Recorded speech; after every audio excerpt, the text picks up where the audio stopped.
won't be attending the coronation. Meghan's IMDb profile credited herself with attending King Charles's coronation in 2023. Now it's vanished.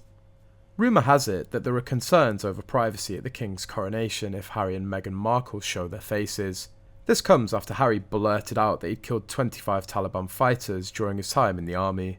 Also, there are worries from other royal family members, including his uncle, Prince Edward, and aunt, Princess Anne, that whatever they say will end up in another book, according to news.com.australia. After all, the self-exiled prince claimed he had enough material to write another tell-all after cutting his recently released memoir Spare down to just 400 pages. A source has claimed Prince Harry will not be welcome at his father's coronation in May, following the criticism levelled against his family in his memoir. Senior royals have balked at the thought of spending time with the Duke at the event in case conversations end up in the paperback edition of Spare.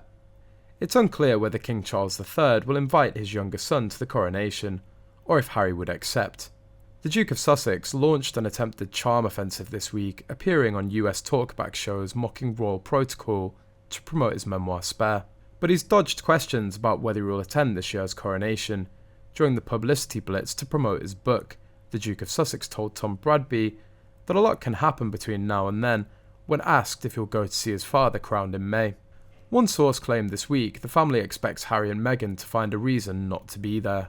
His family have reportedly been taken aback and hurt by the level of detail is divulged to the public about their lives. A source said that there have been many discussions among the family, including Edward and Anne. They don't want private conversations at the coronation, making it into the paperback edition of Spare. It's understandable why there would be privacy concerns.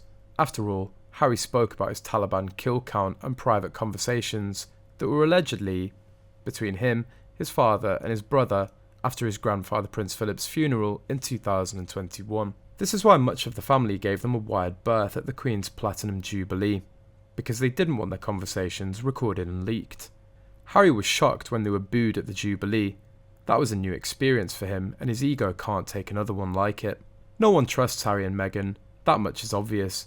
This is why William and Charles want nothing to do with them, as they don't want their private businesses in a book, on television, or in a podcast.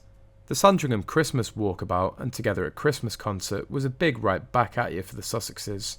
Also, having the Sussexes attend the coronation puts everyone at risk due to the comments about the Taliban kill count and what was said about them not being considered human.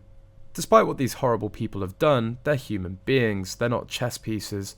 Also, he can't just have his ghostwriter write this and then blame the media for taking it out of context. Harry has a real thing against the media, and he said in one interview that he did to promote Spare that he wants to tear apart the UK media and reshape it so they can only say good things about him and Meghan. First off, that's a dictatorship. Secondly, he doesn't seem to grasp that it was more than the UK media, it was other outlets in different countries too. Rebecca said she had to be careful about how she wrote about the Taliban. It didn't matter, as Harry still went after the press while promoting the book on Stephen Colbert's talk show.